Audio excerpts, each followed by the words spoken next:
Hi everyone, welcome to another episode of Partner Connect by Advisor Coach। आज partner connect में हमारे साथ जुड़े हैं मिस्टर राजकुमार असवानी, मुनीम जी इन्वेस्टमेंट्स नागपुर से। राज, बहुत बहुत welcome to partner connect by advisor coach. धन्यवाद। Thank you very much for inviting me. Thank you very much. हमारा प्लेजर, एब्सोल्युटली आवर प्लेजर।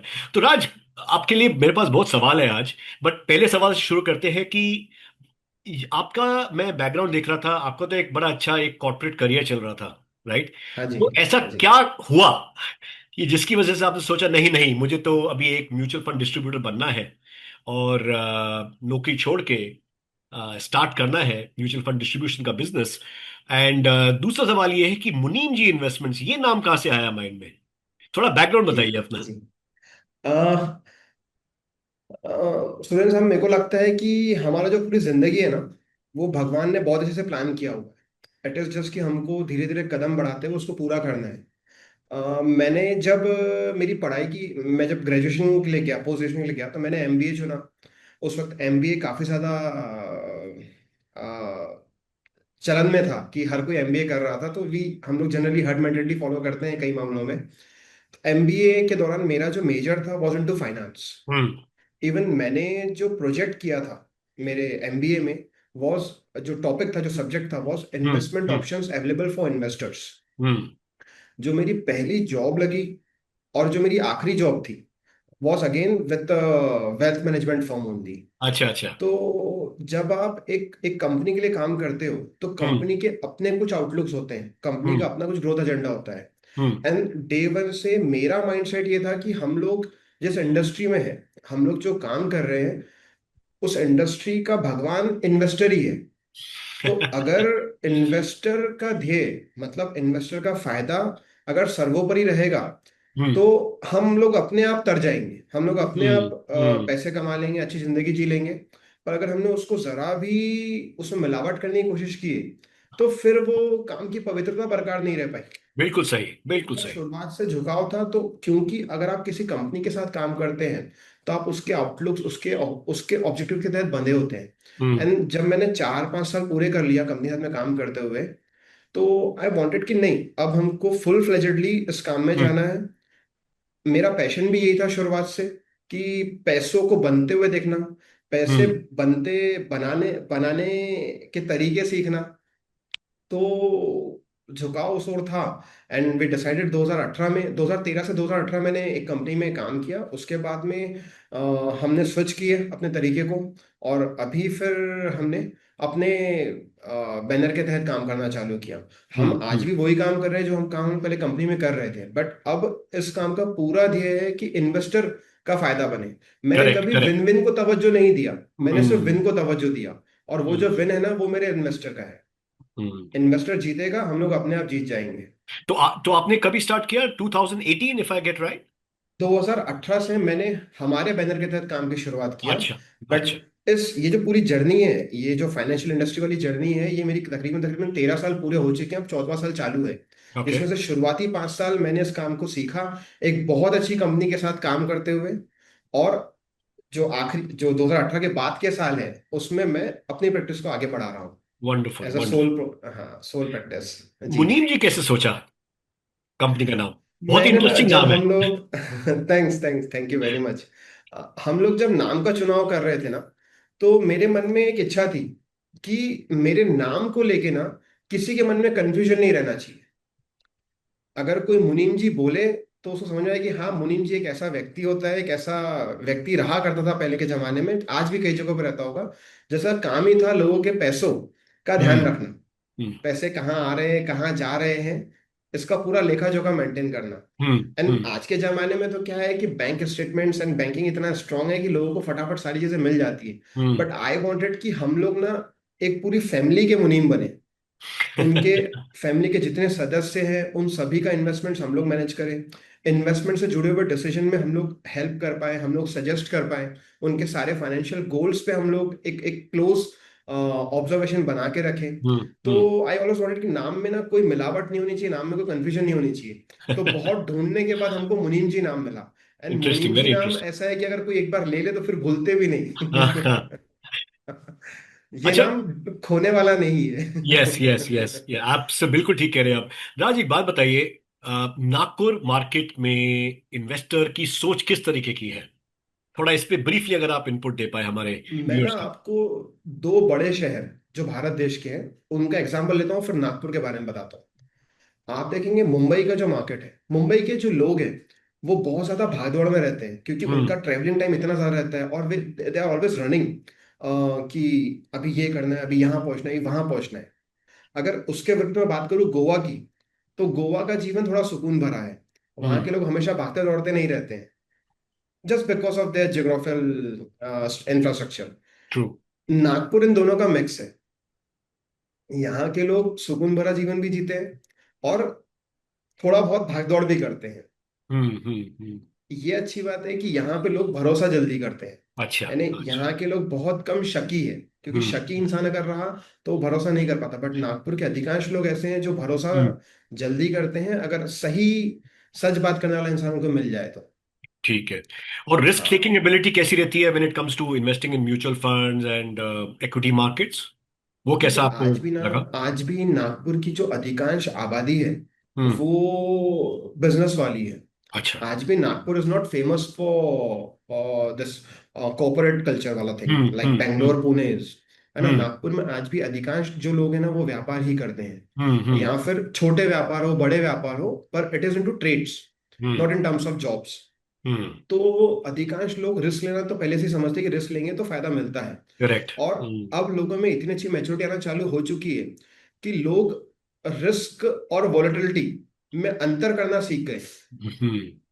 ये बहुत मैं जरूरी बदलाव देख पॉइंट। रहा हूँ पिछले 13 साल के मेरे करियर में, क्योंकि मेरा हम्म। तो पढ़ाई भी नागपुर से हुआ, मेरी पहली जॉब भी नागपुर में थी, और मेरा पहला व्यापार, मेरा पहला काम भी जो है, कर्मभूमि मेरी नागपुर ही है। अच्छा। तो ओके। मैं नागपुर को कई सालों से ऑब्जर्व कर रहा हूँ इन terms of hmm. Business business scenarios. तो मैं देखता हूँ कि यहाँ के लोग विश्वास करते हैं, नया करने में विश्वास रखते हैं। अगर सही हाथ मिल जाए तो सही हाथ थाम के आगे ही बढ़ जाते हैं। अच्छा अच्छा, दैट्स हाँ वंडरफुल, हाँ। That's wonderful. हाँ जी, हाँ जी, हाँ तो जी। आपने जैसे आपने क्या प्रोसेसेस बनाए हैं मुनीम जी इन्वेस्टमेंट्स में, क्लाइंट के इंडक्शन के लिए, क्लाइंट के रिस्क प्रोफाइलिंग के लिए? बिकॉज रिस्क प्रोफाइलिंग तो बहुत जरूरी है, उसके बाद ही पता लगता है कि क्लाइंट को आपने क्या सजेशन देना है एक्सेट्रा। तो अगर आप थोड़ा इस बारे जी में बता जी पाए जी। प्लीज। मैं ना आपको एक बात बताता हूँ। इंडक्शन प्रोसेस ना हमारे यहाँ पे बिल्कुल भी फिक्स नहीं है। हम्म और I would say we are not someone who believe in to readymade kind of things. Hmm we are completely believer of tailor made. हमारे पास जब भी कोई इन्वेस्टर आएगा तो हम उसके सारे ऑब्जेक्टिव्स को, उसकी सारी थॉट प्रोसेस को समझने की कोशिश करेंगे। हम्म उसके बाद म्यूचुअल फंड या ये जो इंडस्ट्री है ये हम्म। क्या है उनको समझाने की कोशिश करेंगे। राइट। और ये हर बार टेलर मेड रहेगा, बिकॉज हम्म मैं ये मानता हूं कि हर इंसान की जरूरतें, हर इंसान के ऑब्जेक्टिव और हर इंसान अपने जीवन के जिस फेज में है वो अलग हम्म है। हम्म तो मैं एक सिंपल प्रोसेस या फिर एक मॉडल पोर्टफोलियो सबके लिए चलाऊं, वो सही नहीं है। हम्म आई वांट कि हम लोग हमेशा टेलर मेड रहे, हम लोग हमेशा इन्वेस्टर की जरूरत के हिसाब से ही हम्म पोर्टफोलियोज तैयार करें। हम्म। ये हमारा सबसे बेसिक कोर ऑफ वर्किंग है। उसके बाद में हम्म नो डाउट हम लोग रिस्क प्रोफाइल सबका मेंटेन करते हैं। द रीजन इज, कई बार ये होता है कि लोग ना रिस्क की सही समझ नहीं रखते हैं। हम्म तो रिस्क या फिर वोलेटिलिटी से जुड़े हर पहलू पे बात करना और हम्म उनको बताना कि जो जिसको आप रिस्क समझ रहे हो वो वोलेटिलिटी है। हम्म। वोलेटिलिटी रिस्क नहीं होता। है ना, करेक्ट। लोग हर बार मार्केट के उतार चढ़ाव को रिस्क समझ हम्म बैठते हैं। हम्म क्योंकि जो मार्केट आप देखिए ना, अगर आप किसी भी 5 साल की बात करिए, किसी भी दस हम्म साल की बात करिए, हम्म तो मार्केट ने हर बार एक नया नया पीक, नया पॉइंट अचीव किया है। तो वॉलेटिलिटी रहेगी तो ही मार्केट नए स्तर पर पहुंच पाएगा। वो हम्म रिस्क नहीं है। रिस्क तो ये है कि आपने कहा था मैं 5 साल के लिए इन्वेस्ट करूंगा और आपने एक महीने में ही निकाल लिया, तो उस समय हो सकता है आपके पोर्टफोलियो में लॉस दिखे। तो हम सिर्फ समझाने की कोशिश करते हैं कि सबसे पहले आप अपने ऑब्जेक्टिव की समझ को रखिए, आपके करेक्ट। ऑब्जेक्टिव्स क्या है। अगर आपका ऑब्जेक्टिव है कि आपको एक महीने में पैसे चाहिए तो उसके लिए अलग फंड है। अगर राइट। आपका ऑब्जेक्टिव है कि आपको एक दशक में पैसे चाहिए तो उसके लिए म्यूचुअल फंड स्कीम अलग है।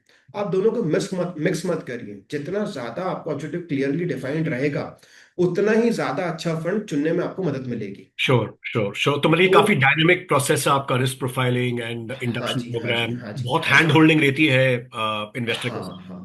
हम और शुरुआत से ही इस तरीके से काम कर रहे हैं, हमको कभी एग्जीक्यूशन ओनली प्लेटफॉर्म नहीं बनना था। अच्छा, वी ऑलवेज ओके। वांटेड कि हम टेलर मेड रहे, हम हम्म। लोग इन्वेस्टर्स के ऑब्जेक्टिव के हिसाब से ही पोर्टफोलियोज को तैयार करें, हर बार उनकी बात को सुने।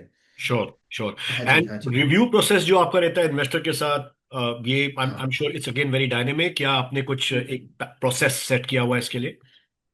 ये देखिए, वॉट हमारी कोशिश रहती है कि हम हर बार एक फ्रिक्वेंसी में, मान लीजिए 3 महीने, मान लीजिए 6 महीने, मान लीजिए 1 साल में हमारे इन्वेस्टर से मिलते रहे।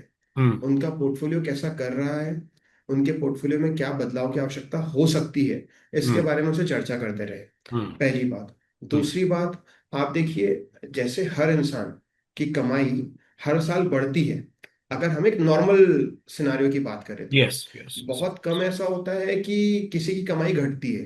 हम्म। तो हर बार जब आपकी कमाई बढ़ रही है, तो आपको अपने फाइनेंशियल्स को रिस्ट्रक्चर करने की जरूरत पड़ेगी। I am not hmm. Saying कि it will bring 100% change of your structure, hmm. But कभी हो सकता है कि 10% के आसपास का बदलाव करना पड़े, कभी हो यस। सकता है 15% के आसपास का बदलाव करना पड़े, हम्म। कभी हो सकता है आपको स्कीम्स में अलोकेशन को चेंज करना पड़े। हम्म। तो with the stage of your life आपको ये बदलाव करते रहने पड़ते हैं। श्योर। तो इसमें भी ट्राई की एक फ्रिक्वेंसी मेंटेन करें हम लोग, हर 3 महीने में, हर 6 महीने में, ओवर द फोन कॉल, और अगर फिजिकल मीटिंग पॉसिबल है तो उसके थ्रू हम हम्म। मिलें, और जो बदलाव ला सकते हैं या फिर जो बदलाव लाना जरूरी है उसके बारे में भी चर्चा करें। और अगर कुछ भी नहीं बदलना है तो वो भी बताए कि क्यों नहीं बदलना है। श्योर। हाँ, कभी जी। कभी तो इन्वेस्टर ये सोचता है भाई मेरा म्यूचुअल फंड डिस्ट्रीब्यूटर तो कुछ मुझे बताता ही नहीं है, एक बार शुरुआत करी वही चले जा रहा है, तो ही इज नॉट हाँ एक्टिव एट हाँ, ऑल। तो उनको कभी कभी बुला के बताना पड़ता है कि मैं एक्टिव क्यों नहीं हूं, वो इसलिए बिल्कुल सही, क्योंकि बिल्कुल सब कुछ सही, ठीक चल बिल्कुल रहा सही। है। जी जी, नहीं तो सब ये कुछ। एक प्रॉब्लम है ना, आपने देखा होगा कई बार ऐसा होता है कि जो गोल कीपर रहता है, गोल पोस्ट पे उसको बेचारे को जंप करना है इधर लेफ्ट और राइट, हाँ।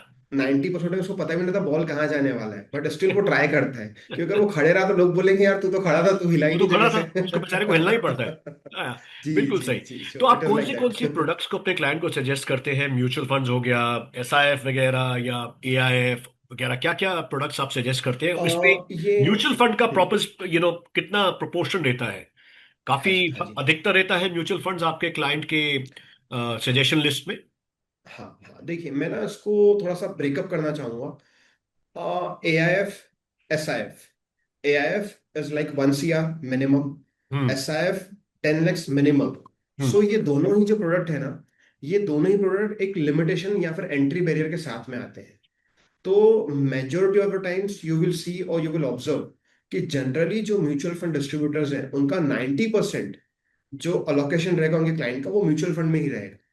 देन ग्रेजुअली जब, अब जैसे मान लीजिए फॉर एग्जांपल, अगर मैं किसी ऐसे इन्वेस्टर को कहूँ जिनका जिनका पोर्टफोलियो अमाउंट 1 CR का है, और मैं कहूँ कि आप AIF में इन्वेस्ट कर दो, तो वो हम्म। सही नहीं है, क्योंकि वो हम्म। बहुत ज्यादा रिस्की या फिर बिल्कुल थोड़ा सही, सा बिल्कुल सही। बुरा हो सकता है उनके लिए। हम्म। अब वहीं ऐसे इन्वेस्टर जिसकी इन्वेस्टमेंट सिर्फ 20 या 25 लाख की, और मैं उनसे कहूँ कि आप SIF में इन्वेस्ट कर दो, तो वो भी सही नहीं है। Because hmm. SIF में सिर्फ एक स्कीम के साथ या फिर एक SIF मैनेजर के साथ अपना 50% नहीं रह सकते या फिर 100% नहीं रह हम्म। सकते।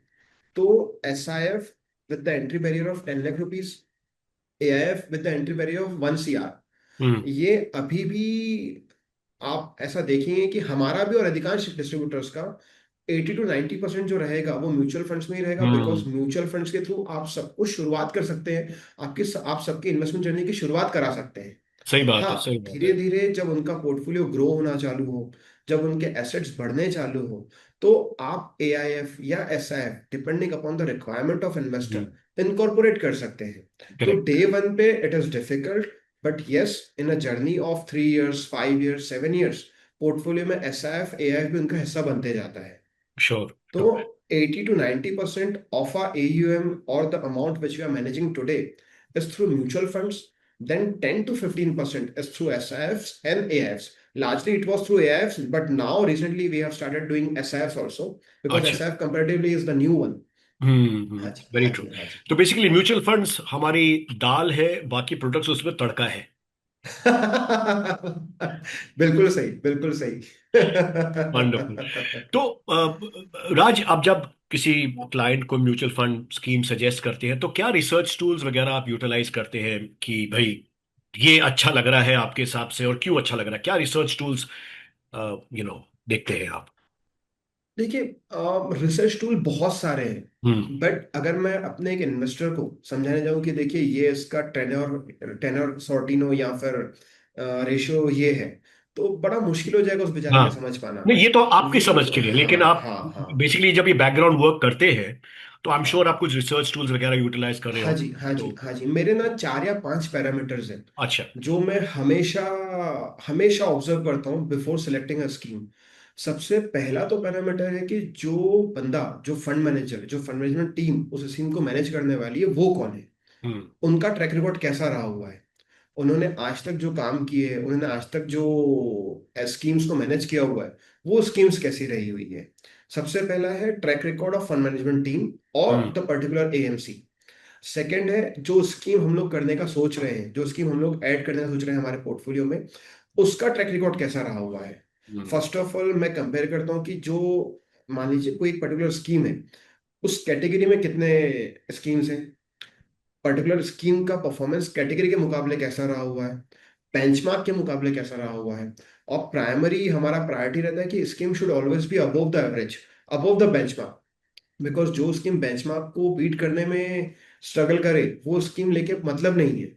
हमको ऐसी ही स्कीम चाहिए जो एटलीस्ट बेंचमार्क से 3 और 4 बेसिस पॉइंट ज्यादा हो, उससे कम में बात नहीं बनने वाली। जी। एंड जी। हमारा ज्यादा झुकाव रहता है towards active way of working. यानी right. There was a time जब लोग कहते थे बाय राइट सिट टाइट या फिर buy hmm. And hold and forget. अभी मेरे को लगता है, मेरा पर्सनल फील है कि अभी इस प्रकार से चीजें नहीं हो सकती। एक फंड मैनेजर को, एक फंड मैनेजमेंट टीम को बहुत ज्यादा विजिलेंट होना पड़ेगा in terms of stock selection, in terms of asset selection. अब आप देखिए ना, there are plenty of mutual funds जिनमें आपको रीट्स भी मिल जाते हैं, आपको इनविट्स भी मिल जाते हैं, आपको इक्विटी स्टॉक्स भी मिल जाते हैं, आपको डेट भी मिल जाता है। यस। तो अब म्यूचुअल फंड इंडस्ट्री या फिर म्यूचुअल फंड स्कीम्स ऐसी बन रही है जहां पे व्यक्ति कुछ 4 5 स्कीम्स के सहारे ही अपना पोर्टफोलियो बना सकता है, बशर्ते वो स्कीम्स उतना अच्छा कंसिस्टेंसी मेंटेन करे। तो track record of asset management company, track record of scheme, track record of category, ये हमारे कुछ बेसिक टूल्स है जो हम लोग हर बार चेक करते हैं। और हम्म। इसका फ्रिक्वेंसी तो हर महीने रहता है हमारा। हमारे अच्छा। पास में ऐसा कोई मॉडल पोर्टफोलियो नहीं है कि ठीक है आप आइए सर दर्द के लिए ये दवाई दे दो, घुटने दर्द के लिए ये दवाई दे दो। हम लोगों ने कभी इस प्रकार से काम करने में हम्म। विश्वास नहीं किया। हमारा हमेशा बिलीव रहा है कि हम जब भी, आज भी आप देखिए, अगर मान लीजिए कल मेरे पास में कोई इन्वेस्टर है जिनको रिटायरमेंट प्लानिंग करना था, उनकी मैंने रिटायरमेंट प्लानिंग में उनको असिस्ट किया। इट्स नॉट कि एडवाइस किया, बट हमने अगर उनको कुछ बताया भी है, हम्म। तो आज फिर से अगर कोई आएगा और उनको कुछ उनके रिटायरमेंट के लिए कुछ करना है, तो आज हम फिर से एक नया पोर्टफोलियो उनके लिए प्लान करेंगे, या फिर हम्म। उनकी जरूरत के हिसाब से क्या रहेगा वो प्लान करेंगे। तो हम्म। कभी हमने मॉडल पोर्टफोलियो में बिलीव नहीं किया। अच्छा। अच्छा। हाँ जी, हाँ जी, हाँ जी, श्योर हाँ जी। Sure sure, interesting. आप अपने क्लाइंट्स के साथ कैसे टच में रहते हैं? आपके सोशल मीडिया प्रेजेंस, इसके बारे में थोड़ा बताएंगे? हाउ डू यू ऑपरेट इसमें ऑन तो दैट हमने फ्रंट? बहुत सारे बदलाव देखे हैं पिछले 10 साल में। आज से 8 10 साल पहले जो काम न्यूज़पेपर के अंदर एक ब्रोशर करता था या एक हम्म। पॉम्पलेट करता था, वो अब नहीं होता। अभी पिछले 3 4 साल में एक बदलाव आया है कि आपको आपके जो इन्वेस्टर्स हैं उनके साथ में कनेक्टेड रहना है ऑन सोशल मीडिया। आपको उनको अच्छे रील्स, अच्छे शॉर्ट्स जो इन्फॉर्मेटिव हो वो भेजते रहना है। हम्म। और हर इवेंट के बारे में, अच्छा दूसरी बात क्या है ना, ये जो टेक्नोलॉजिकल एडवांसमेंट्स हुए हैं, जैसे जस्ट फॉर एग्जांपल है व्हाट्सएप। आप हम्म। देखिए ना, व्हाट्सएप पे आप कोई भी जानकारी को बहुत अच्छे तरीके से साझा कर सकते हैं, हम्म। और आप बहुत फ्रिक्वेंटली भी ये कर सकते हैं, नो डाउट। उसकी वजह से डिस्टरबेंस या नॉइज भी बढ़ा है। तो हम्म। हम कोशिश करते हैं कि हम एक फ्रिक्वेंसी को मेंटेन करें, वो वीकली हो सकता है, वो मंथली हो सकता है, और डिपेंडिंग अपॉन सिनारियोस। हम्म। तो वी ट्राई कि महीने में 1 से 2 बार हम हमारे सारे इन्वेस्टर्स को एक अच्छा मैसेज भेजें जो मार्केट से जुड़ा हो, जो इकोनॉमिक डेवलपमेंट से जुड़ा हो, इस प्रकार से। और दूसरा फिर भी ट्राई कि हर बार जब भी कोई एक अच्छा इवेंट हो, तो उनको फोन करके या फिर किसी ना किसी वे में उनसे कनेक्ट करके इस बारे में उनको शेयर करें। तो इसी तरीके से आप इन्वेस्टर अवेयरनेस प्रोग्राम्स भी करते रहते हैं फिर? मैंने कभी लार्ज स्केल पे इन्वेस्टमेंट अवेयरनेस प्रोग्राम नहीं किया। अच्छा। मेरा हमेशा रहा है कि let's go in a group of 5 10 15 individuals, उनके साथ में बैठिए, उनके साथ में आप डिस्कशन करिए, ओवर डिनर, ओवर लंच, और वॉट एवर सूट्स देम। वहां पे आप 15 20 लोग साथ में बैठिए, 10 15 लोग साथ में बैठिए, और 1 to 1 डिस्कशन करिए। More focused. More focused, more focused. उसमें हो जनरली क्या है, हमने आईएपी किया था शुरुआत में, बट मैंने देखा कि उसमें क्या होता है कि आप जो बोल रहे हो ना, जरूर नहीं है वो 100 150 200 लोगों के काम का हो। हम्म। उसमें कुछ लोग शायद बोर फील करें, कुछ लोग ऐसा फील करें कि यार ये तो मैंने सुना हुआ है। तो मैंने पाया कि बेहतर ये है कि आप छोटे क्लस्टर्स, 5 10 15 लोगों के साथ में बैठिए, एक अच्छा टाइम स्पेंड करिए, उनकी जो भी क्वेरीज है उनको पूछने दीजिए, उनको सुनिए, और उसको जवाब देने की कोशिश करिए। तो मेरा ज्यादा फोकस रहा हुआ है क्लोज ग्रुप मीटिंग्स में इंस्टेड ऑफ आईपीस। राइट हाँ राइट जी, हाँ जी, हाँ राइट। जी। और मैंने देखा है कि जो क्लोज ग्रुप मीटिंग्स होती है ना, उसमें आपका कनेक्ट ज्यादा नहीं, स्ट्रांग वो होता है। बिल्कुल ठीक कह रहे हैं आप, बिकॉज उस केस में हाँ क्या होता है ना, आप क्लाइंट तक बहुत करीबी से बात कर पाते हैं। जी, जी, ये जी। ट्रू। और हमने शुरुआती दौर में जब आईपीएस किए थे ना, तो मेरे को फीडबैक ये आया था कि हमारी क्वेरीज आंसर ही नहीं हो पाई। अच्छा। मैंने कहा यार अगर ऐसा रहेगा तो फिर वो जो बेचारा आया है अपने 2 3 घंटे निकाल के, हाँ, नहीं, बिल्कुल उसको ठीक। क्या फायदा मिला। बिल्कुल ठीक कह रहे हैं, बिल्कुल तो ठीक कह रहे आई एम फर्म बिलीवर कि ये जो इन्वेस्टमेंट जर्नी होती है, ये पूरी तरह से टेलर मेड होनी हैं। बहुत चाहिए। पर्सनल है ये। हाँ, बहुत बहुत पर्सनल है पर्सनल, ये, और इसमें सबके और पैसे ऑब्जेक्टिव का सबके। रिश्ता, रुपए का रिश्ता हर एक इंसान के साथ जी, बहुत अलग जी, होता है। जी, जी, तो उसको बिल्कुल सही। बहुत ही sensitively, one on one personally manage करना पड़ता है। बिल्कुल ठीक करें आप। बिल्कुल, बिल्कुल। राज, म्यूचुअल फंड इंडस्ट्री की ग्रोथ के बारे में आपका क्या थॉट प्रोसेस है, एंड स्पेसिफिकली एसआईपीस के बारे में? ये तो बस शुरुआत है, अच्छा। आप ऐसा मानो। हाँ, मैं ना कई बार डेटा जब पढ़ता हूँ, तो मैं 3 4 डेवलप्ड कंट्रीज का नाम लेता हूँ। If you talk about USA, तो वहां पे अराउंड 65 70% लोग म्यूचुअल फंड में इन्वेस्ट करते हैं। अच्छा। If you talk about Japan, again the data is same, 65 70%। If you talk about Germany और France, again the data is same, 65 70%, है ना। भारत देश में आज से 10 साल पहले कुल मिला के आबादी का 1 या 2% लोग इन्वेस्ट करते थे। हम्म। आज वही परसेंटेज 11 12 15% हो चुका है, 15 16 करोड़ के हम्म। आसपास लोग इन्वेस्ट कर रहे हैं। तो अगर आप कंपेयर करें डेवलप्ड कंट्रीज से हमारे देश की म्यूचुअल फंड इंडस्ट्री को, तो हमारे पास तो बहुत कुछ है बढ़ने के लिए। बहुत कुछ आज से बढ़ने दस को है। साल पहले जब कोई बताता था कि म्यूचुअल फंड 100 लाख करोड़ की, तो कोई विश्वास नहीं करता था। बट हम्म। आज हम लोग 85 86 लाख करोड़ पे बैठे हुए हैं, hmm. With the hmm. S I P amount of 35 40 thousand पर मंथ। हम्म। तो अच्छा, आज भी आप देखिए कि 150 करोड़ की आबादी वाला देश, उसमें केवल 15 16 करोड़ लोग ही इन्वेस्टर है। हम्म। मैं मान लेता हूँ कि एक्टिव एक्टिव अर्नर जो हो गए वो 50% ही हो गए। हम्म। हम्म। 150 लोग में से करीब करीब 70 करोड़ लोग पैसे कमाते होंगे, और 40 45 करोड़ लोग होंगे जो इतना कमाते होंगे कि इन्वेस्ट कर पाए। फिर हम्म। भी हम लोग तो 15 करोड़ ही है ना, बिल्कुल। इन्वेस्टर के रूप में। तो 300 गुना की ग्रोथ तो मेरे को दिखती है अभी। यस, पहली बात। बिल्कुल, या दूसरी एब्सोल्युटली बात, एब्सोल्युटली। आप देखेंगे ना, हमारे पापा जी का किराने का दुकान है। हम्म। तो मैं जब छोटा था, मैं देखा करता था कि पापा जी रोज शाम को एक बैंक का आदमी आता था, एक छोटी सी बुक लेके, वो 100 रुपए 200 रुपए 250 रुपए डेली ले जाया करता था, 500 रुपए, उनका जो भी रहता होगा मेरे को समझ आता, पर वो रोज शाम को आता था। मैं पूछने की हिम्मत भी नहीं करता, पापा जी ये रोज हमसे पैसे क्यों ले जाता है? I don't know. पर आज समझ में आया कि वो आरडी था। हाँ। तो मैं एसआईपी को वहां देखता हूँ। हाँ। जिस दिन एसआईपी, अच्छा आप देखिए क्यूआर कोड के थ्रू जो पेमेंट वाला मैकेनिज्म चालू हुआ है ना, वो बहुत अच्छा है। हम्म। पहले हम्म। क्या होता था, लोग एक एक्सक्यूज दिया करते थे कि एसआईपी तो बैंक के जरिए होती है, कौन बैंक में जाएगा पैसे को डिपॉजिट करने के लिए।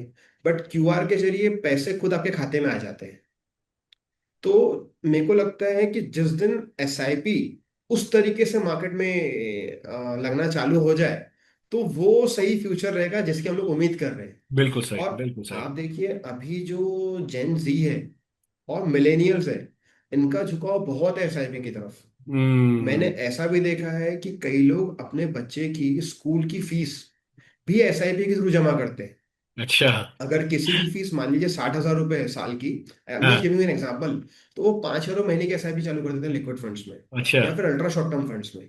अच्छा, है ना। इंटरेस्टिंग। और हाँ 60,000 प्लस कुछ इंटरेस्ट बन के मिल ही जाता है। हाँ हाँ, बिल्कुल आज भी बिल्कुल। ऐसे बहुत सारे लोग हैं जो, आप उनसे कहिए कि आपको लाख रुपए महीने का इन्वेस्ट करना है तो दे वोंट, बट आप उनसे कहिए हम्म। आपको 3,000 रुपये डेली का इन्वेस्ट करना है, दिल से हाँ, यस। इमीडिएटली चालू हो जाएंगे, बिल्कुल ठीक कह रहे हैं आप। है ना। बिल्कुल ठीक है कह ना। रहे हैं। तो एसआईपी को हमारे यहाँ इतने अच्छे से तैयार किया गया है कि उसमें जो इंसान डेली डालना चाहे वो डेली डाल दे, जो बिल्कुल सही। इंसान वीकली डालना चाहे वो वीकली डाल दे, जो इंसान मंथली डालना चाहे वो मंथली डाल दे। डाल दें, बिल्कुल सही। तो बस अभी एसआईपी का एक आरडी की तरह हर शॉप या हर घर पहुंचना बाकी है।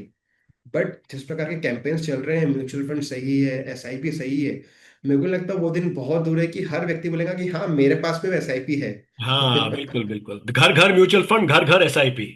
Perfect perfect perfect perfect. और ये जल्दी होगा बिकॉज मैं देख रहा हूँ ना, अभी आप विश्वास, यानी आप विश्वास करेंगे मेरी बात का, 28 और 30 साल के बच्चे एआईएफ के बारे में बात करना चालू कर चुके हैं। बच्चे हम्म। मतलब मेरी एज के लोग। Now they are talking about AIF, मेरे को बड़ा आश्चर्य फील होता है कि अभी लोग इतना पैसा इस उम्र में कमा रहे हैं जहां पे वो लोग एआईएफ के बारे में सोचना चालू कर दे रहे हैं। बिल्कुल सही, बिल्कुल सही, बिल्कुल सही, है ना। बिल्कुल ठीक कह रहे हैं और आप, इफ यू एब्सोल्युटली। तो टॉक जितना अबाउट, जल्दी शुरुआत करे उतना ही बेटर रहेगा उनके लिए भी। बिल्कुल बिल्कुल बिल्कुल ठीक है। बिल्कुल बिल्कुल। And even if you talk about some bigger cities ना, लाइक बेंगलोर, पुणे, हैदराबाद, यहाँ पे मैं देख रहा हूँ जो एआईएफ का एवरेज इन्वेस्टर एज है वो 35-30 ईयर्स का ही है।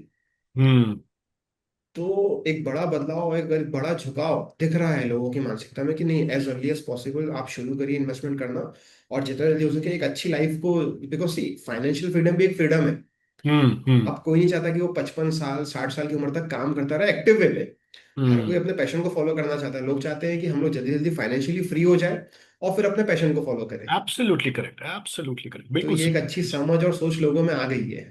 I agree, I totally agree. जी जी जी तो जी। आज ये पार्टनर कनेक्ट के मीडियम से आप जितने भी इन्वेस्टर्स हैं, बहुत सारे म्यूचुअल फंड डिस्ट्रीब्यूटर्स हैं, बहुत सारे एडवाइजर्स हैं जहां जिन तक ये पॉडकास्ट जाएगा, तो आप एसेट एलोकेशन के लिए क्या मैसेज देना चाहेंगे? सी फर्स्ट ऑफ ऑल ना, मेरा ऐसा मानना है कि हर व्यक्ति, हम्म। अगर मान लीजिए कोई अपनी उम्र के 25वें साल में है, तो उसका सारा पैसा इक्विटी में रहे तो कोई नुकसान नहीं है। हम्म। पर कोई व्यक्ति अपनी उम्र के 55 या 60 में है, उनका सारा पैसा इक्विटी में रहे, तो शायद हम्म। थोड़ा सा हम्म। अ, एक कंफर्ट वाली नींद नहीं आएगी। राइट। तो एसेट एलोकेशन तो बहुत जरूरी है। हम्म। पर हाँ, ये फिक्स नहीं हो सकता हर एक के लिए। हम्म। मान लीजिए कोई ऐसा व्यक्ति है जो आज 100 करोड़ की संपत्ति पे बैठा हुआ है, हम्म। तो उसका शायद ऑब्जेक्टिव रहे कि मैं बस अपनी वेल्थ को प्रिजर्व कर लूं। हाँ। पर वहीं एक ऐसा व्यक्ति है जो आज अपने जीवन की शुरुआत कर रहा है, तो वो कहेगा मेरे को तो वेल्थ क्रिएट करना है, हम्म। प्रिजर्वेशन तो मेरे लिए तीसरा या चौथा स्टेज रहेगा। है हम्म। ना। दूसरा, लोग एसेट एलोकेशन का मतलब कई बार समझते हैं कि नहीं मेरा कुछ पैसा फिजिकल गोल्ड में रहे, मेरा कुछ पैसा रियल एस्टेट में रहे। ये सही नहीं है। हम्म। आप जब भी कोई नए एसेट को जोड़ते हैं तो उसके साथ में उसका ट्रांजेक्शन कॉस्ट, उसका हम्म। मेंटेनेंस कॉस्ट, और उसका होल्डिंग कॉस्ट, ये सारी चीजें जुड़ी हुई होती है। But in terms of mutual funds ना, अब आप देखिए मैं को बहुत अच्छा एक एग्जांपल देता हूँ। हम्म। अगर किसी को गोल्ड बाय करना है तो वो म्यूचुअल फंड स्कीम से थ्रू गोल्ड बाय कर सकता है। बट अगर वहीं वो किसी ज्वेलर के थ्रू गोल्ड लेने जाएगा तो इनिशियली उसको 3% जीएसटी देना पड़ेगा। हम्म। फिर मेरे को नहीं पता, शायद ही ऐसा कोई ज्वेलर होगा भारत देश में जो गोल्ड कॉइन पे मेकिंग चार्ज ना लगाए। हम्म। बनाए कुछ भी नहीं पर मेकिंग चार्ज लगा। तो आप देखिए अगर आप फिजिकल गोल्ड परचेस करने जाते हैं ना तो वो शुरुआत में ही 5% महंगा हो जाता है। हम्म। अगर आप फ्लैट लेने जाते हैं तो आज की तारीख में आप कोई भी लैंड प्रॉपर्टी हम्म। या रियल एस्टेट प्रॉपर्टी बिना स्टैम्प ड्यूटी दिए ट्रांजेक्शन पूरा नहीं कर सकते। बिल्कुल। And that is somewhere 7 to 8%, आराम से। Plus documentation charges, plus broker का फीस। तो अगर आपको एंड कोई प्लस द जमीन, वेटिंग, द टाइम टू हाँ क्रिएट द लिक्विडिटी। हाँ हाँ, बिल्कुल सही बिल्कुल सही। तो बिल्कुल। आपको जब ये चीजें एक्वायर करना है तो इसमें 5 से 10%, 12% तक का कॉस्टिंग है। हम्म। वहीं अगर आप किसी म्यूचुअल फंड स्कीम के थ्रू इन्वेस्ट करते हैं इन सब प्रकार के एसेट्स में, तो hmm. Costing is hardly 2%, maximum cost which I am talking about 2.1% की कॉस्ट है ही नहीं अब, मैक्सिमम। और हाँ। अच्छी बात यह है कि जब से सेबी का एक स्ट्रक्चर आया कि जैसे जैसे आपका एम बढ़ेगा स्कीम का, वैसे वैसे कॉस्ट कम होता जाएगा। यस। तो देर आर स्कीम्स जहाँ पे बहुत कम कॉस्ट है। हम्म। उसके बाद आपको उसको रखने की टेंशन भी नहीं है। हम्म। अगर आपके पास में फिजिकल गोल्ड है तो आप उसको घर में संभाल के रखो। कोई लॉकर आप में रखने उसको, का जरूरत नहीं हाँ, है। लॉकर से लाना ले हाँ, जाना, इसी में आधा आपके जीवन का आधा कलेश हो जाए। बिल्कुल तो सही बात बेहतर है। ये है कि आप फिजिकल गोल्ड बाय करना है, फिजिकल सिल्वर बाय करना है, उसकी जगह आप गोल्ड म्यूचुअल फंड की यूनिट्स बाय कर लीजिए। सिंपल। आज ऐसी म्यूचुअल फंड स्कीम्स अवेलेबल है जो आपको रेट टू रेट बिल्कुल। कन्वर्जन अलाउ करते हैं। उसके बाद में आज रीट्स हैं, इनविट्स हैं, इन सबके जरिए आप, अच्छा एक बात और है ना, आप देखिए अगर आप किसी फ्लैट में इन्वेस्ट करते हैं या फिर आप किसी लैंड प्रॉपर्टी में इन्वेस्ट करते हैं, तो आपका जो मैक्सिमम दायरा होता है ना, वो आपके आसपास का 10 किलोमीटर का होता है, आपके हम्म। आसपास का 5 किलोमीटर का होता है। बट वहीं अगर आप म्यूचुअल फंड के अंदर इन्वेस्ट करते हैं ना, तो आप भारत देश के किसी भी लिस्टेड प्लेयर के साथ जो रियल एस्टेट में है इन्वेस्ट कर सकते हैं, हम्म। और उनकी ग्रोथ के साथ आपका पैसा ही बढ़ेगा। ये बहुत अच्छी बात कही आपने, बिल्कुल ठीक कह हाँ, रहे हैं, बिल्कुल ठीक कह रहे हैं। तो म्यूचुअल फंड आपकी ज्योग्राफिकल लिमिट को खत्म कर देता है और पूरा भारत देश आपके लिए ज्योग्राफी बना देता है। यस। यस, तो इस बिल्कुल सही। प्रकार से आप एसेट रोटेशन अगर करना भी है, if you want to buy some gold, if you want to buy some silver, if you want to invest into some debt funds, तो please do it through mutual funds. अब आप देखिए ना, FD का एक परफेक्ट सब्स्टिट्यूट है या फिर एक बहुत अच्छा ऑप्शन है डेट म्यूचुअल फंड्स। हम्म। और आज कितने अच्छे multi asset allocation funds available है, हम्म। जिसके थ्रू हर इन्वेस्टर अपनी हर एसेट क्लास को पूरा कर सकता है। आपको खुद मैन्युअली सब करने की जरूरत है ही नहीं। बिल्कुल सही, एब्सोल्युटली है ना, एब्सोल्युटली। है ना। सो तो ट्रू। आई फील कि म्यूचुअल फंड के जरिए एक नया निवेशक जो अभी भी कमाना शुरू कर रहा है, एक उम्र दराज निवेशक जो अपनी उम्र के 50 55 60वें साल में है, ये सब प्लानिंग कर सकते हैं। बिल्कुल यार। 100 रुपए के अमाउंट से आप एसआईपी शुरू कर सकते हैं, और फिर जहां तक आपकी ताकत है वहां तक आप एसआईपी कर सकते हैं। कोई मनाही नहीं है। आप बिल्कुल। भारत में बैठे हुए म्यूचुअल फंड स्कीम्स के थ्रू ग्लोबल कंपनीज में भी निवेश कर सकते हैं, बीट कितना यूएसए, आसान है, आप ये बीट देखिए। ताइवान है। मतलब कि एक इन्वेस्टर को आज इन्वेस्ट करने के लिए कितना आसान है और कितनी चॉइसेस है। बिल्कुल एब्सोल्युटली, बिल्कुल बिल्कुल बिल्कुल बिल्कुल। बिल्कुल। और बहुत बढ़िया। जगह आप कहाँ हो इससे कोई फर्क नहीं पड़ता। अगर आपके पास में इंटरनेट एक्सेस है या फिर आप अपने डिस्ट्रीब्यूटर कॉल कर सकते हैं, तो आपका काम हो जाएगा। बिल्कुल बिल्कुल बिल्कुल, बस बहुत इतना सही, बहुत। आसान है ये, इतना आसान है एब्सोल्युटली। ये। बिल्कुल इवन आप सही। देखिए ना, कोरोना वायरस आज से 4 5 साल पहले ही आया था, लगभग हर चीज बंद हो गई थी। हम्म। बिल्कुल सिर्फ मेरे सही, को लगता है एब्सोल्युटली। मार्केट और मेडिकल ही चालू थे, हम्म। बाकी बहुत सब बढ़िया। बंद था। उस समय भी भले मार्केट में तनाव था, market was under pressure, but market एक भी दिन बंद नहीं हुआ। मार्केट बंद नहीं कई हुआ। लोगों ने कहा कि मार्केट बंद कर देना चाहिए, मार्केट गिर रहा है, बट मार्केट बंद नहीं हुआ। Debt markets were running, everything was like doing perfectly fine. Yes. उस समय भी अगर किसी को पैसा निकालना था, आप अब देखिए ना, आप फिजिकल गोल्ड बेचने कहाँ जाते हैं उस समय, ना। आप फिजिकल रियल एस्टेट प्रॉपर्टी कहाँ बेचने जाते हैं उस समय। But in case of mutual funds आपको सिर्फ एक क्लिक करने की जरूरत थी, बिल्कुल और बिल्कुल। With in couple of working days पैसा आपके खाते में आ जाता है। अकाउंट के अंदर। हाँ जी। ना तो किसी के पीछे भागा इससे, दौड़ी। हाँ, और आप देखिए ना, so mutual convenient, fund so से कन्वीनियंट। ज्यादा ट्रांसपेरेंट हम्म। आज की तारीख में कुछ है ही नहीं। ये बिल्कुल तो मैं बिल्कुल। चैलेंज कर सकता हूँ। इट्स बिल्कुल नॉट कि मैं इस काम को कर रहा हूँ, ये तो हमारा धर्म ही है एक प्रकार से, पर इससे ज्यादा ट्रांसपेरेंट कुछ भी नहीं है। बिल्कुल बिल्कुल, और एब्सोल्युटली। यहाँ पे हर चीज टाइम्ड है।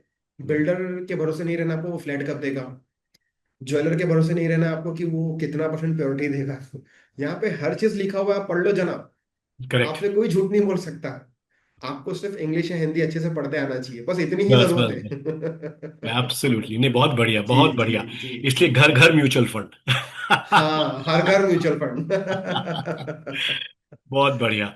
सो वेल, हमारे व्यूअर्स के लिए, this is mister Raj Kumar Aswani, Munim ji investments, Nagpur. Raj, बहुत बहुत शुक्रिया। आपने thank you. On a working day, सुबह के समय आपने टाइम निकाल के, you could share about your journey of starting as a mutual fund distributor. And बहुत बढ़िया तरीके से आपने, दिल से, बहुत पैशन से आपने बताया कि mutual fund, why do you believe is the best, you know product for diversification and asset allocation for investors, not only for you but for across. बहुत बहुत शुक्रिया राज, आज जुड़ने के लिए हमारे साथ। थैंक यू वेरी मच मुझे यहाँ बुलाने के लिए। आपका बहुत बहुत शुक्रिया। Thank you, thank you. और मैं अपने चलिए व्यूअर्स चलिए। को याद कराना चाहूंगा कि please do subscribe to the YouTube channel of advisor Khoj, and वो बेल आइकन जरूर दबाइए to keep getting these wonderful updates from advisor Khoj. Thank you Raj, thank you so much. चलिए, थैंक यू वेरी मच।